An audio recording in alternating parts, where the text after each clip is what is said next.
Hai guys, selamat kembali ke Kupi-Kupi Go. Pernahkah anda mendengar terma Micronation ataupun diterjemahkan menjadi negara mikro? Ini bukanlah sebuah negara yang sebenar. Ini adalah negara yang dibuat-buat oleh kumpulan tertentu. Ada yang serik dengan negara yang sedia ada yang mahu membuat negara mereka sendiri. Namun begitu, negara-negara ini tidak pernah diiktiraf dan digelar dengan terma Micronation. Daripada sebuah Micronation yang terletak di tengah-tengah laut, sehinggalah ada Micronation yang wujud mengatakan seluruh alam semesta adalah negara mereka. Itu adalah perkongsian kita pada hari ini. Ini adalah 5 Micronation yang paling pelik dan ganjil. 5. Sealand. Kita mulakan dengan Micronation dikenali sebagai Sealand ataupun Principality of Sealand.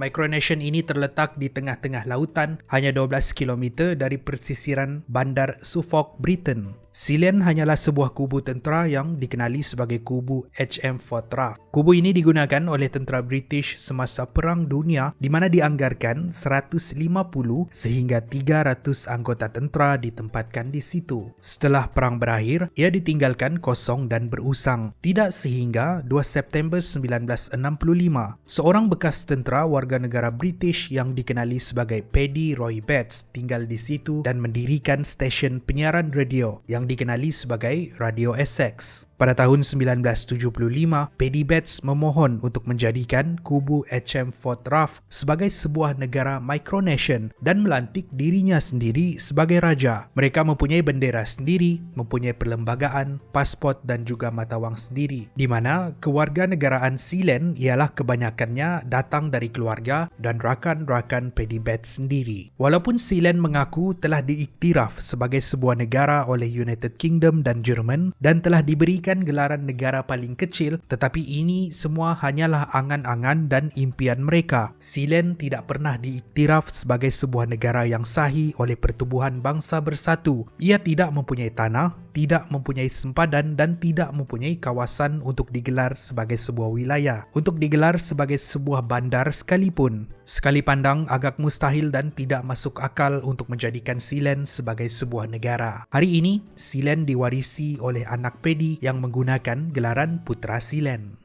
4. Republic of Ross Island. Sebuah lagi platform di tengah-tengah laut yang mengaku sebagai sebuah negara Micronation terletak di lautan Adriatic di perairan Itali 11 km dari persisiran pantai Rimini di Itali. Pada tahun 1967, seorang jurutera yang bernama Giorgio Rosa yang berumur 47 tahun membina satu platform atas air dengan keluasan 4,300 meter persegi. Di situ terdapat pelbagai fasiliti termasuklah kedai cenderamata, kelab malam, restoran, bar, pejabat pos dan tempat tinggal. Sekali dengar, bunyi seperti sebuah resort, tetapi tidak. Bila setahun selepas itu pada 1 Mei 1968, Giorgio mengisytiharkan platform tersebut sebagai sebuah negara Micronation yang digelar sebagai Insula della Rozoch, ataupun di dalam bahasa Inggeris Republic of Ross Island, di mana dia melantik dirinya sendiri sebagai presiden pertama. Seperti juga negara Micronation yang lain, Republic of Ross Island juga mempunyai mata wang sendiri, stamp sendiri, perlembagaan dan sebagainya. Walaupun begitu, permohonannya untuk menjadikan Republic of Ross Island sebagai sebuah negara yang sahih telah ditolak berkali-kali. Ini mendapat perhatian dari kerajaan Itali, di mana mereka menuduh Giorgio sebenarnya mahu mendirikan pusat pelancongan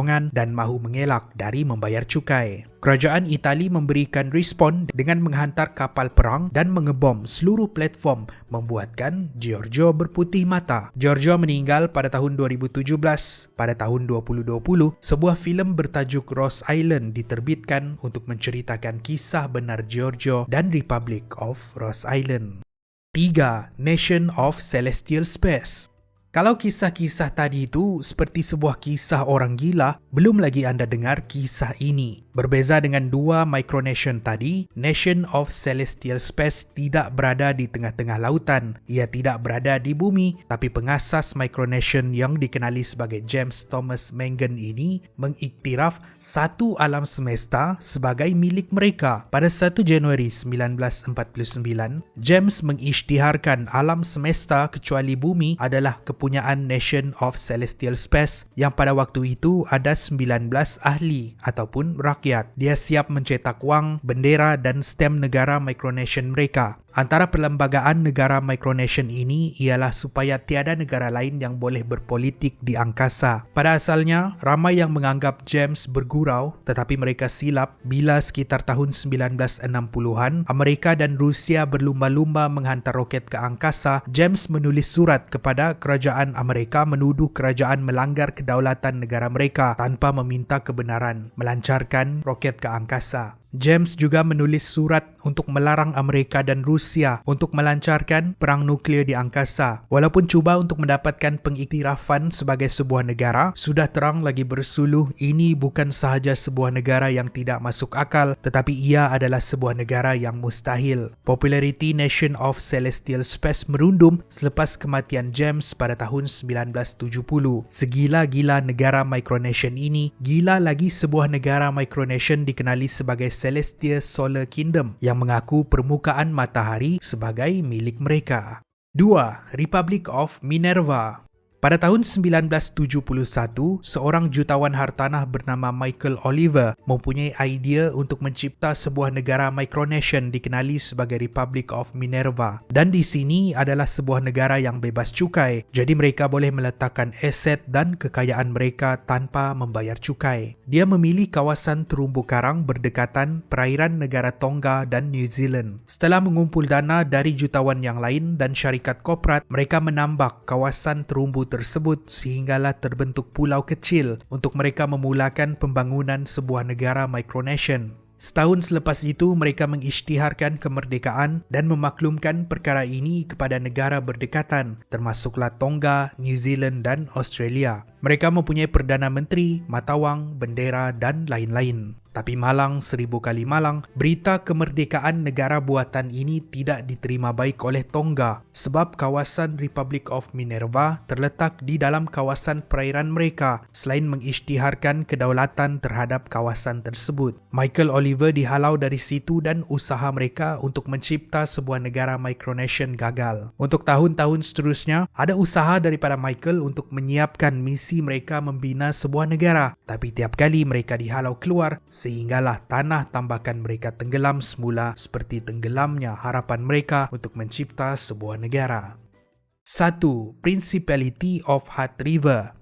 Setelah Sealand, mungkin inilah negara Micronesian antara yang terkenal di dunia. Terletak di daerah Northampton di barat Australia, keluasan negara Micronesian ini ialah 75 km persegi, menjadikan ini negara Micronesian paling besar di dunia. Micronesian ini dimulakan oleh seorang lelaki yang bernama Leonard George Casey pada tahun 1970. Pada asalnya, dia mahu memohon untuk meluaskan tempat penanaman gandumnya, yang pada waktu itu, kawasan penanaman gandum terhad. Serik dengan peraturan-peraturan ini, dia memutuskan untuk mencipta negara Micronesian dia sendiri dan menggelar dirinya sebagai raja dan mengisytiharkan kemerdekaan untuk negaranya. Principality of Hutt River mengaku sudah mempunyai 18,000 rakyat yang tinggal di seluruh dunia. Walaupun begitu, negara Micronesian ini tidak pernah diiktiraf oleh kerajaan Australia, apatah lagi dunia. Dan sehingga hari ini, ia hanya dianggap sebagai negara syok sendiri. Itulah kisah negara Micronesian terakhir kita pada hari ini.